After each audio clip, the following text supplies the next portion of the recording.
Hello and welcome to our Tuesday, 5 p.m. Eastern live stream on YouTube. So, if you remember, we are talking to on this weekly on Tuesdays, we're talking about an officer who went into hell, which he called a hell. Spiritism calls it a type of purgatory. Before I begin, please hit the subscribe, hit the bell, give me a thumbs up. It helps the algorithms for more people to understand and discover Spiritism. So let's talk about a little bit last week. So what we learned last week is the officer was on the lower zone, which is on the crust of the earth, up to the bottom level of heaven. He went even further down below the crust of the earth into what Spiritism calls the dark abyss. And of course, he calls it here hell. Now, remember, Spiritism says there is no eternal punishment.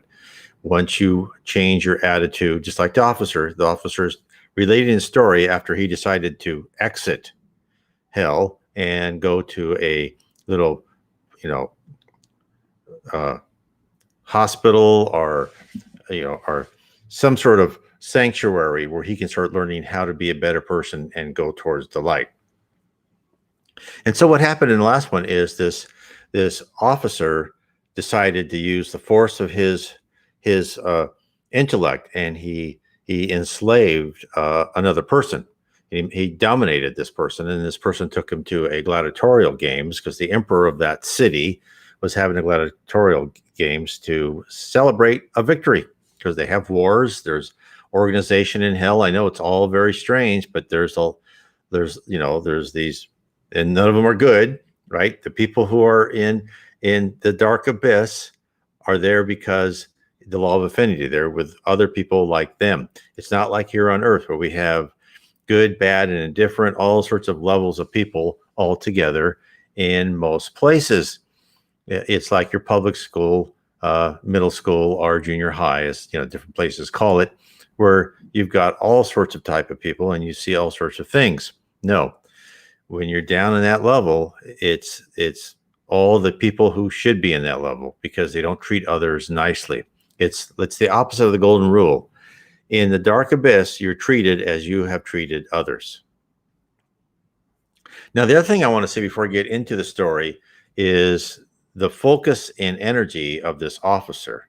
And this officer had a lot of intellectual ability, and he could focus his mind very adroitly. And I wanted to bring this up because it comes in a lot more as what I'm talking about later today. But also I wanted to bring it up because I have people talk to me and say, well, a lot of people say we should not talk to spirits. And they said, well, why can't we talk to spirits? And the Spiritism said, yes, you should be able to speak with spirits. I know a lot of religions and say, no, you can't. Don't communicate with spirits. They're demons, etc. Although, like in the Bible, when they communicate with spirits, they communicate with angels. Those are spirits. They're just high spirits. But one of the things that I think is useful to understand when I'm talking about these lower spirits, who nevertheless are extremely intelligent. As they say in the spirits book, you can be a very mean, terrible person and yet still be extremely intelligent because you've gone through life after life and you've increased your IQ, so to say, but you haven't increased your spiritual IQ. And therefore, that's why you can find people who are not nice people, but who are very evil. Are very wrong, I should say. I shouldn't use the word evil. Spiritism doesn't like to use that. They're wrong. They're ignorant, immature, undeveloped are the better words that I should be using. So I just wanted to say that. So keep that in mind. If people are interested in talking to spirits, that's why I always say, okay, that's fine, but just some things you should do first. One is read Allan Kardec's the Medium's book, which tells you all about different spirits, tells you the different levels of spirits, tells you that spirits can come and try to fool you, and then you have to keep talking to them until you can classify them or what type of spirits they are. The other thing you should do is meditate and try to get in touch with your guardian angel. Thirdly is, if you do want to talk to spirits, try to have other people with you around the table, and then do that at a set time let's say once a week. Let's say at 7 o'clock on Tuesdays. You do that every Tuesday at 7 o'clock p.m. Let's say it should be in the evening when it's a little bit darker. If you do that at 7 o'clock p.m., then what happens is the good spirits around you will come and they will help. They'll help guard you against the more malevolent spirits, and that's why it's And when I talk about the officer here and how focused he is, and you can see, and it happens on Earth too, where people can dominate another person just with their intellect and their magnetism. And the same thing can happen when you communicate with spirits if you don't know what to look for and if you don't have a firm foundation of faith. That's why you should study Spiritism, understand spirits, and really have that firm foundation. Then I would say you're pretty safe to go ahead and see if you can communicate with spirits. That's how most people do that. But have a good foundation. So let's go on with the officer. So we left him. He was at this Colosseum. And so therefore, on this one, we're going to talk about the theater in hell. So let me start writing from the medium's point of view. And he said, the newcomer's face was as I described it when I saw him clairvoyantly. It was a strong face, but not a pleasant one. Nevertheless, I thought it looked much less marked with evil than it had done when I last saw him. I greeted him in a friendly spirit, and he at once took up the thread of his narrative when he had dropped it in his last letter. So then, now the officer goes, at length the show was over, and as we dispersed, my slave and I took up our positions near a gateway to watch the egress of the emperor. So here is this pretty newcomer into hell. Already got himself, he's dominating a person. And so he said, soon a wild throng appeared around the emperor's chariot. I noticed many spirits, both male and female, quite naked. And I said to my slave, this is the first time I've seen naked spirits. We always seem to clothe ourselves by instinct. And he replied, well, they are compelled to assume this shape by the emperor to amuse his evil passions.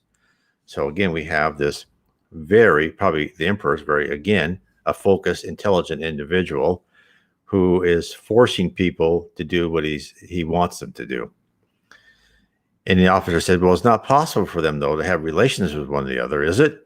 And the slave said, surely, master, you must know by now that having no physical bodies, we cannot enjoy any physical pleasures.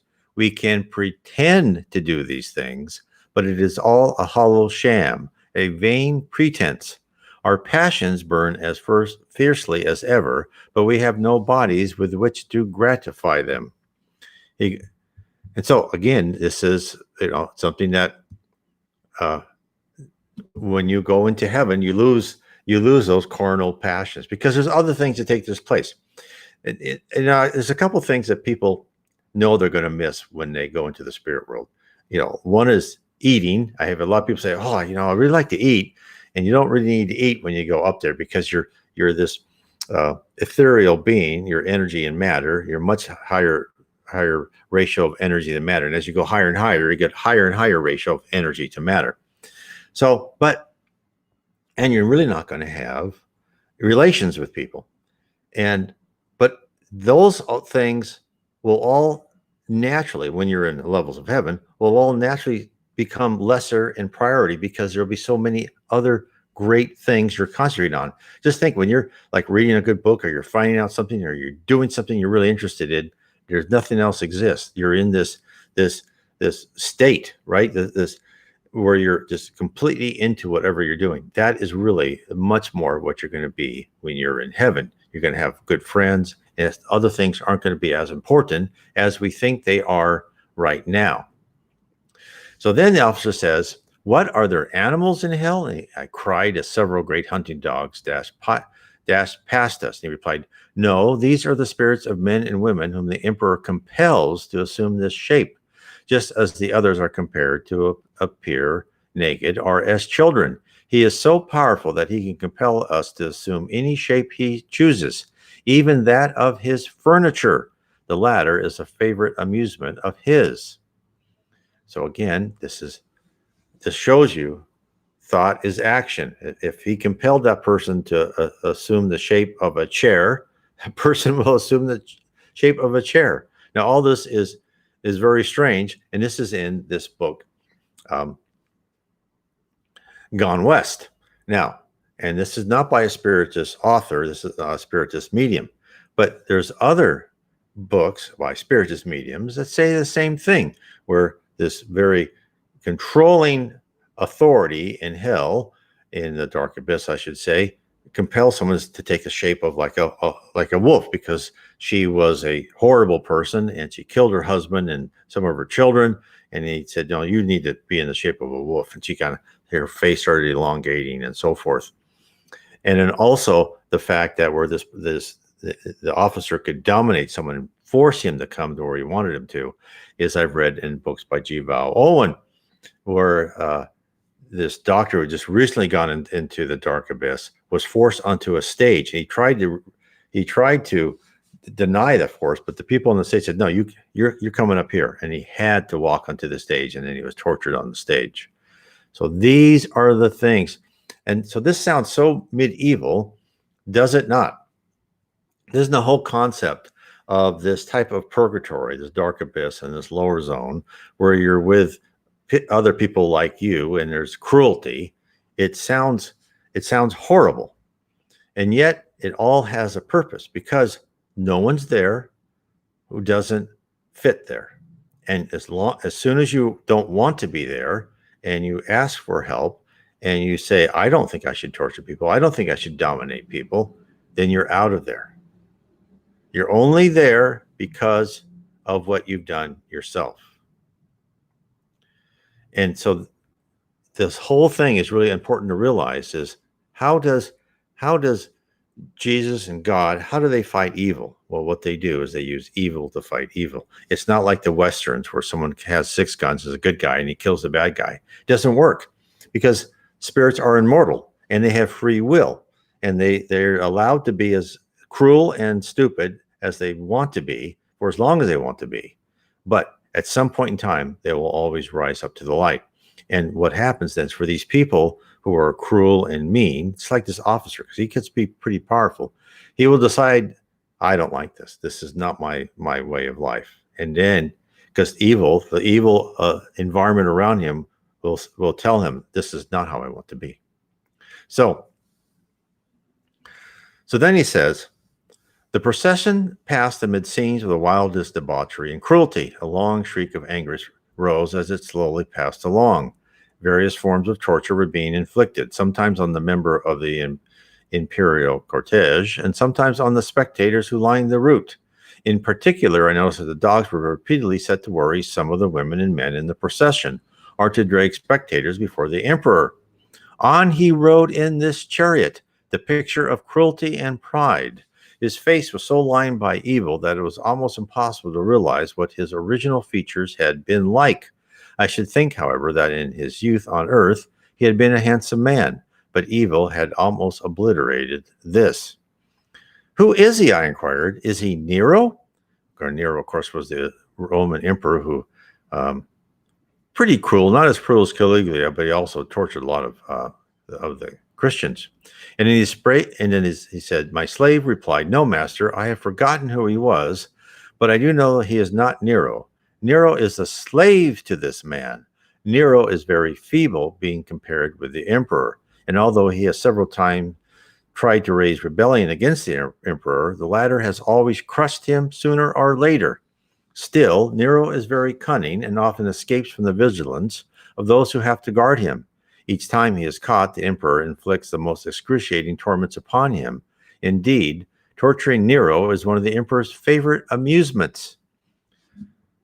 So isn't that amazing when you think of that? Is that here we are and this was written at the beginning of the 20th century, and here is the officer talking about Nero still in a hell being tortured. Now, Nero will be able to escape when he changes his attitude and his personality, but right now he hasn't chosen to do that. So then the officer inquired, but surely you must know who the emperor was when alive, because I've forgotten if I ever knew. He goes, you liar, you don't forget. Tell me at once. So this is the officer got a little bit upset with his dominated person there, his slave. He goes, and he said, as I could get nothing out of him, I began to imagine the most horrible torments I could devise, and by willing that he should suffer them, caused him to writhe in anguish. However, as he evidently did not know the name, I at last grew tired of this amusement and bade him rise and show me something else to entertain me. He goes, I will take you to a theater, he answered. He goes, what sort of performance do you have there? He goes, oh, extremely clever and exciting. They deal with all the famous cases of hate and cruelty which have occurred on Earth. And if possible, our managers try to get the original persons to reenact the same scenes here as on Earth. He goes, the officer said, don't you have anything dealing with lust or drink? And the officers and the slave said, poor guy, because they come in as subsidiary parts of the plot. But this is the city of hate and cruelty, and therefore that is the dominant inspiration of all our plays here. In the cities of lust, it is of course lust that dominates. Still, as the latter often produces cruelty, we see a fair number of representations of it and other pleasant vices. So here we go, pleasant vices. So again, this is what is there. This is cruelty. This is where people who are locked into those kind of inferior human passions, and they're getting plenty of it. And I guess that's the law of affinity. Okay, you want to be that way, you're going to get it. See how you like it. This is how the spirit world, they use evil to fight evil. Then the officer says, are any fresh plays composed here? He goes, no, not many, and those are about a reshuffling of the ideas which have been enacted on Earth. However, there are plenty of real dramas of cruelty being enacted on Earth every day, so we are never at loss for a new play. And the officer said, nothing original ever comes out of hell, I suppose. And his servant said, nothing so far as I know, but plenty of perversions and parodies from elsewhere. So then they stood before the doors of the great theater. They had walked some distance, and here the building seemed fairly modern. The theater was certainly quite modern, but it looked dirty and neglected. The latter was, however, certainly not the case. On the contrary, people were hurrying through the doors in considerable numbers. We went with the crowd, and once through the door, our ears were assailed by a fearful noise, due to the fact that almost everyone was quarreling with his next-door neighbor, either alleging that he had pushed him or that he had tried to rob him, or some other pretended reason. At the booking office, a constant wrangle seemed to be in the process between the booking clerk and each person who came demanding a seat. So then, annoyed by the continual row, I called up all my willpower, and despite the angry protests of the crowd, forced my way through to the booking office, dragging my slave with me. The latter, safe under my protection, did his best to hurt several of those we passed, and succeeded in catching a woman by their hair and throwing her on the ground, where the crowd ruthlessly trampled her underfoot. So, I mean, this is really disheartening things to read. This is a horrible place. And if you read the books by Francisco C. Xavier, you can find those on Amazon. There's a book called Liberation, which is the spirit Andre Luis goes into the levels of the dark abyss or of hell, and sees similarly quite similar things. There's also the book called the Memoirs of a Suicide by Yvonne Piera, spiritist medium, and sees these things. There's also NDEs. Now, there's a small percentage of people who've had near-death experiences who go down into the lower depths. And I know there's one NDE where this person he wouldn't even talk about it. He said, I was completely abused by these spirits, and I won't even say what they did to me. So these, from different sources, in different perspectives, we are getting this. And this, again, if you look at this and you look at it just as like, oh, there's a hell, there's a terrible place, and God punishes us. And no, that's not the way to look at it. This is all part of the process for us to be perfect. And these sections, these lower zone and the dark abyss, what they call hell here in this book, are all there to rip out of you these primitive emotions. Now, you may say, well, they're actually amplifying them right now. He's torturing people. He's having fun doing it. Well, yes, it does. That happens, right? They will be satiated with this cruelty, but then it will get old. And it's, as the spirits say, there's nobody all bad. It's like there's nobody all good. It's all, shades. And so therefore, in anyone, demon in hell, and of course, when we say, the word demon, it's like these people are us, right? They are people like us who have gone to that level. That someday they will be angels and perfect spirits too, but it may take millions of years, and who knows how many thousands upon thousands of lives by reincarnation in this process of going through trials and tribulation. So I'll carry on with the book. We made for the stalls, and on entering the theater proper, I perceived that nearly half the audience was engaged in quarreling and fighting. So, again, it sounds like an unsupervised, show at some middle school where no one can control themselves. So I'll carry on. Close by us in the stalls, a man and woman were fighting. They had evidently been people of good social position on earth, and their clothes, though dirty and torn, had at one time been expensive and fashionable. Yet these two fought like any people from the slums might have done, and as we watched, the man, who was evidently the stronger-willed, dashed the woman to the ground between the seats. He deliberately stamped upon her and then sat down on his seat and used her body as a footstool, pounding her every now and then if she attempted to rise.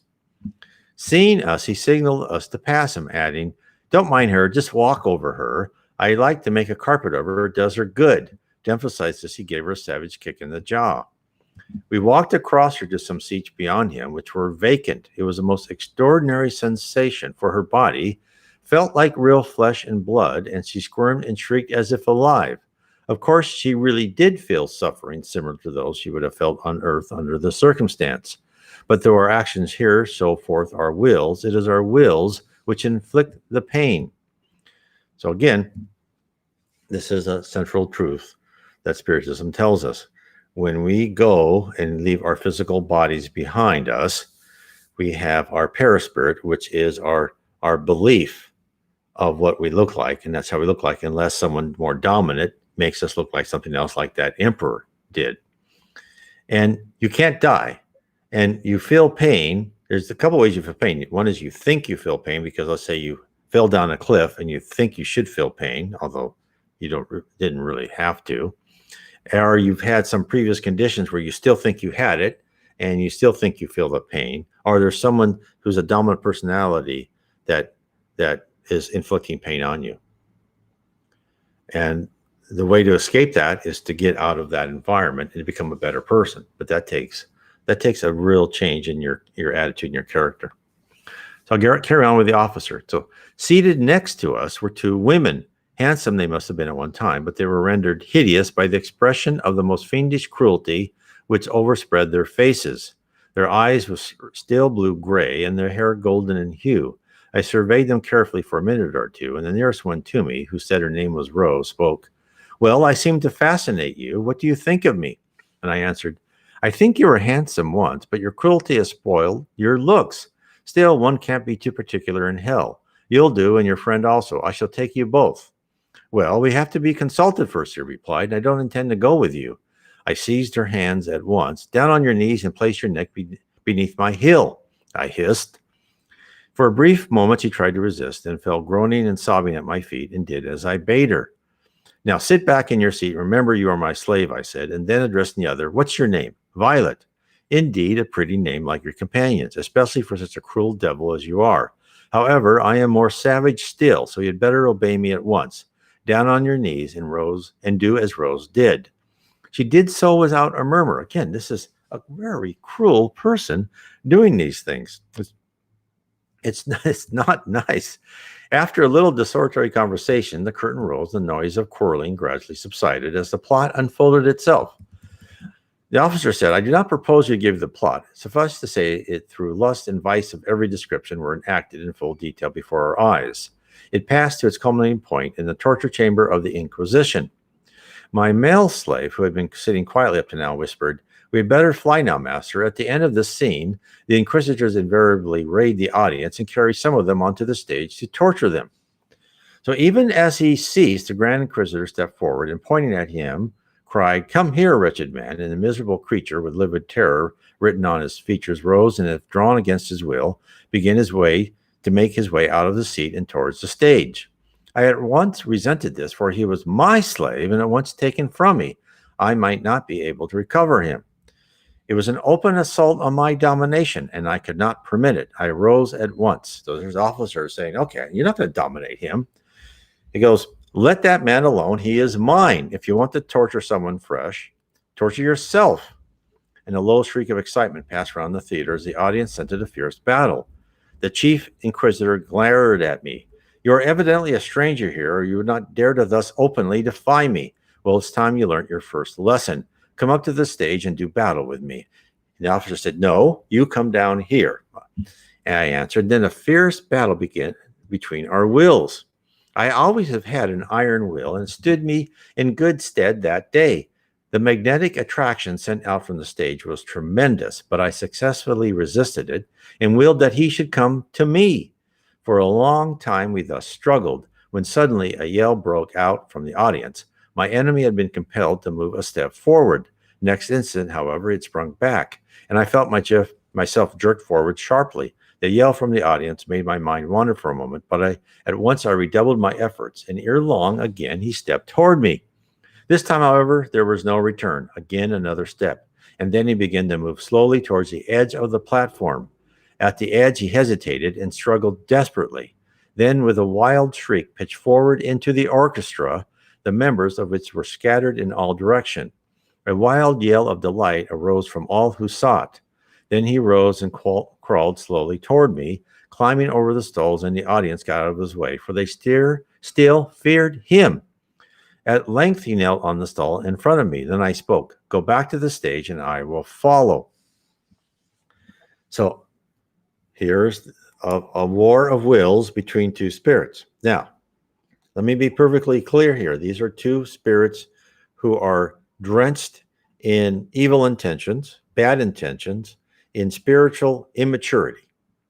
And yet they still have a focus of will and a great intellectual capacity. Now, if a spirit from a level of heaven, or an angel or whatever came, and that spirit was in that theater, there would be absolutely no contest. They would completely dominate everyone in that theater, including the officer and then the Grand Inquisitor on the stage. Such is the power of spirits. There is nothing that the spirit world fears of this lower zone in the dark abyss. It's just a place where unruly students go for them to learn a lesson. And within them, just like the Lord of the Flies type of thing, they have their battles. But these are all immature, really spiritually weak people fighting it out over very little. And that's why I want to make sure everybody understands this is just a temporary stage for these poor people. So then he said, "Okay, I drove him before me, and now completely beaten, vaulted lightly onto the stage, and there made his assistant inquisitors inflict all their most devilish torments upon him. The applause was deafening, and when we had seen enough, I turned to get down from the stage. A great shout arose. 'You shall be our emperor. Raise the standard of revolt against the tyrant.' And the officer said, but it did not suit me to enter at once on conflict with that powerful will. I needed to know more about the city before I attempted anything so risky." So the officer was pretty smart. "At the same time, I knew that the conflict was bound to come. I knew also that it would be impossible to hide for long what had happened at the theater. Once the emperor knew what had happened, he would scent danger and take measures accordingly. I therefore replied, 'Silence. I have no wish to rule here, so as long as I'm not attacked by him, I shall remain loyal to the emperor.' At these words, a titter ran round the building, and several murmured, 'He's afraid.' 'Silence, you dogs,' I shouted. 'If you breathe one word of what happened here, I will inflict the most horrible tortures on you that it is possible to imagine.'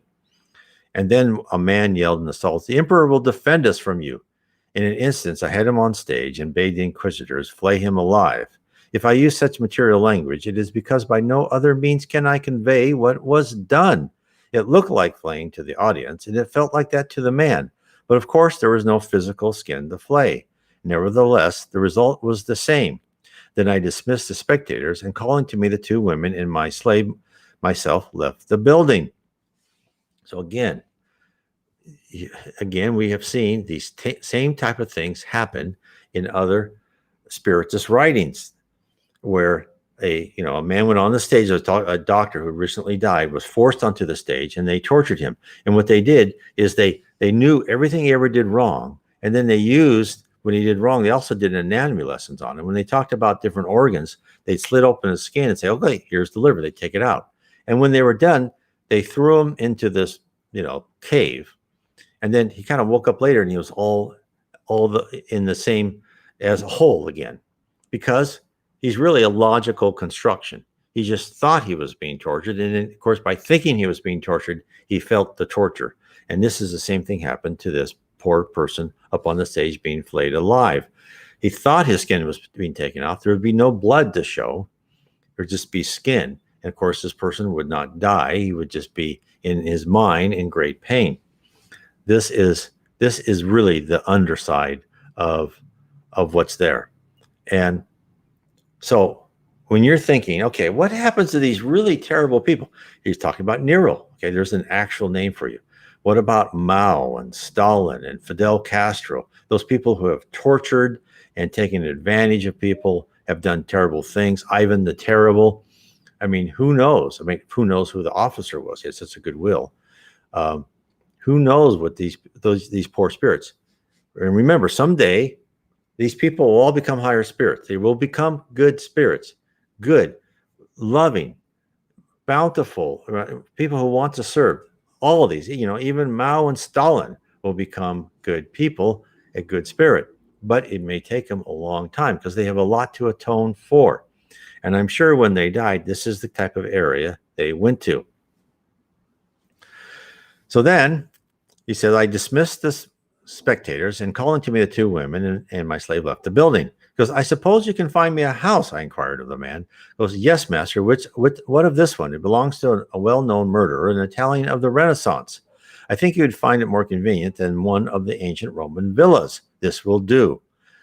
And then he says, we hammered at the door, and the manservant opened it and struck at me. In a moment, I hurled him on the floor. Stamp on his face, I cried to the women, and Rose did with the greatest delight. I rushed up a flight of marble stairs, all cracked and filthy, and into a large salon. Here the master of the house sat surrounded by women. I sprang at him and hurled him out of the window and appropriated for my own use the house and all that it contained, including the women and the servants. Now, I think that is sufficient for this time. He goes, so this is the story he's told so far. So again, there's no law. This is like living down in the medieval times, or in the tribal barbaric times, where there's an army comes to your city, takes your city, enslaves all of you, takes whatever house they want, because might is right. And this is really one of the reasons Socrates was killed. In around 400 BC, Socrates, who was a precursor to Jesus Christ, was trying to tell a lot of the tenets of the New Testament, right? You should treat others as you want to be treated. You should love others. You should forgive. There is a moral code. And one of the reasons Socrates was killed, because he was telling students, like, just because you have the power doesn't mean you can use it. There is a moral code that one must go for, right? One must follow. And of course, the people of Athens didn't like that, and they had him killed. Again, it's almost we're going through the same thing with moral relativity. The people, when they hear people talk that there are a set of morals that you have from God given to each one of us born, you have your conscience, which is a set of divine laws, and your instincts, which is built up in life after life. That's why you need to learn to filter all your good, bad, different, stupid, wonderful ideas through your conscience. Make sure that they are correct, and you don't feel stressed. If you think you're going to do something but you feel stressed about it, means don't do it. So this is why it's important for us to know that there is a set of divine laws, and these people are violating it. So then the medium said, please stop a moment. And the officer said, no, we're done for the day. He goes, I want to ask you one or two questions. And then he said, okay, please be quick, or you've been here long enough. He goes, can you give me any details about the gladiators, which are likely to be unknown to the historians of the present day? And the officer said, well, I don't know. I don't exactly know how much they know, but I expect they are fairly well up on the subject. There is, I believe, a fair amount of evidence about. Perhaps, however, you don't know this fact. The gladiators advanced on one side in a sort of triangle, and on the other in a solid phalanx. As soon as the triangle or point of the wedge struck the phalanx, the latter divided like a pair of scissors and then closed in on the sides of the wedge. Do you understand this? Quite, I replied. And which is the correct rendering of the thumbs reversed? Is it up or down to save the man? So before I said this, they divided like a pair of scissors. So again, this is, you read this in the Roman battles of that day, of where, they would be in these cohorts, and yet they would have different functions and foundations and different ways of showing themselves for battle. And there was also this very famous battle that the Romans had against revolt in Britain, where they made themselves like scissors, where, we had those scissors where these cross-hatched, like triangle teeth, right? Those cloth scissors. And they do that when they have a lot of ill-disciplined troops going after them, because it gives them more room to kill people with their short swords, right? They leave their shield out and they stab with the short swords, and after they throw their javelin, which it's just a one-use thing, then they go into this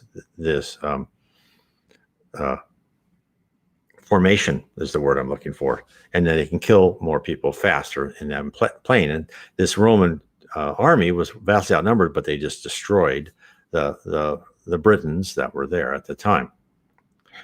So then he said, well, what is the correct rendering of thumbs reversed? Is it up or down to save the man? And the officer said, well, I'm afraid I can't answer that query. No question of saving any gladiator ever arose. Firstly, of course, they can't die. And secondly, no one in the city of hate ever desired to save any man from suffering. Half the interest in these shows lay in the fact that the victor tortured his conquered foe. So again, think about in Rome and the gladiator. So this is, and we said before, and the officer said that, you would think you would feel pity and remorse for these poor people in this Colosseum, but in actuality, the audience absorbed it and wanted more and more bloodshed, which I think is what happens in Rome pub at the time, is that these people, they're just used to this stage of cruelty, which is very unfortunate. So, and this is why one of the reasons I think the spirit world knew they had to completely tear down Rome and start the Dark Ages, because they'd just gone off, right? In the book On the Way to the Light by the Spirit Emmanuel, he talks about the fact that in Rome was supposed to be a city on the hill that was going to help other cities and other tribes throughout the world at that time to become more civilized, because Rome had great, as we know, had many good things about it. Had great organization, had aqueducts, sanitary water, all these sewers, roads, reading and writing. They're very organized. They had a very good concept of the family. All these things were positive. But as Emmanuel said, they took their power and they just wanted more and more wealth, and they wanted to be dominant over other cities, other countries, right? They wanted to take over as much as they can, so they have as much power as possible. And therefore, what did the spirit world do? They said, okay, well, we'll destroy you. And you who were so powerful in Rome at the time, you're going to be the peasants and serfs of the land, and during the Dark Ages, and you're going to be afraid of being, enslaved or killed by roving bands of, bandits or armies. And this is a central theme of what Spiritism tells us, is we are all here independently for us to become better and better spirits, right? We don't want to go into the lower zone. We don't want to go into purgatory, because it's not a good place to be. And we learn through life after life how to get rid of these primitive emotions. But besides us as an individual, we are as a collective whole. And the spirit realm around the earth, heaven around the earth, as led by Jesus Christ. His job as the CEO, let's say, president of this campus, the dean of this campus, one could say, is to lead the collective student body to a higher plane of existence.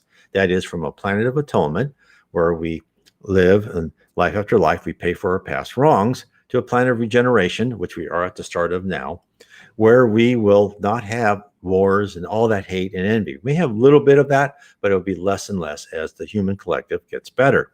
And that is the real apocalypse. In the apocalypse, say all these people who are not saved, right? They will be sent to hell forever. No, it's not the way it is. In the apocalypse, as described by Spiritism, is really a dividing in the spirit world of the spirits who refuse to improve themselves while on Earth. They will be sent to other planets as either a primitive level planet or a planet of atonement like the Earth is, for them to keep learning. Those who have accepted the curriculum given to them and have learned through it to become a better person will then stay on Earth, to be part of a planet of regeneration. Now, at this cycle, we have been told that we are going to start becoming, and we actually, about the year 2000, become a planet of regeneration. There's been other cycles of technology where men have increased your technology, but not the morality, in which the spirit world said, no, we're going to destroy that civilization.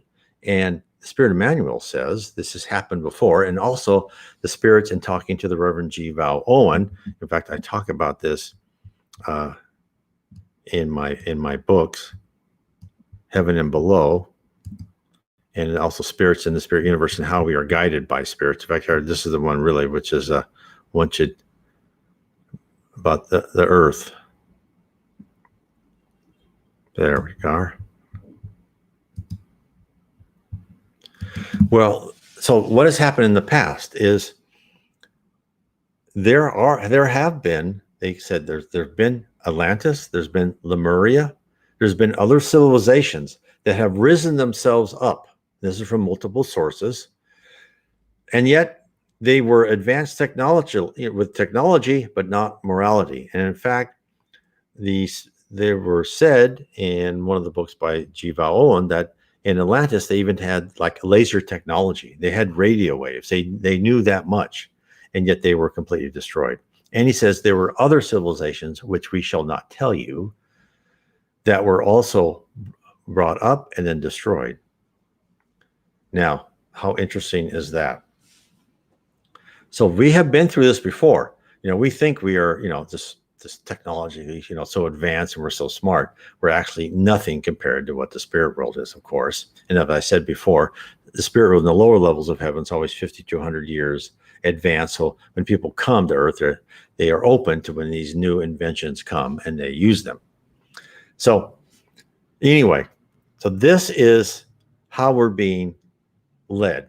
So we have here on Earth, we have this seemingly chaos, and that's for us to learn in certain circumstances and for us to learn under certain stimuli that affect us as a whole.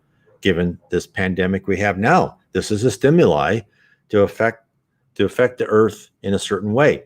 And in fact, there's been Spiritist messages, which I have on my site, saying, look, after the fact, you will learn why you had this pandemic. There's a reason for it. You will learn why this was useful for many purposes.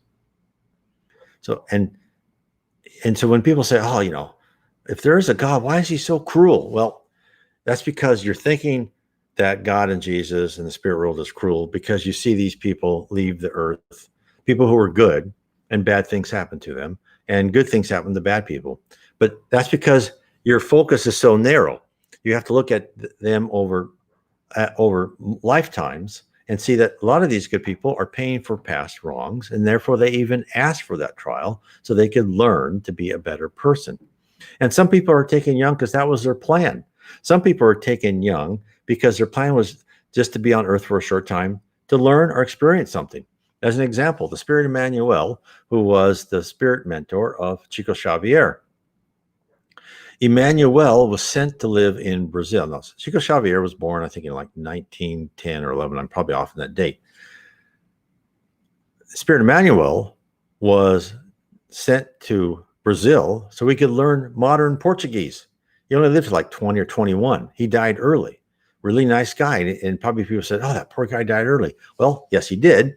But his reason to be on earth was he could learn modern Portuguese, come back to the spirit world, and then be the spirit mentor for Chico Xavier and able to write books and dictate and communicate with him in modern Portuguese.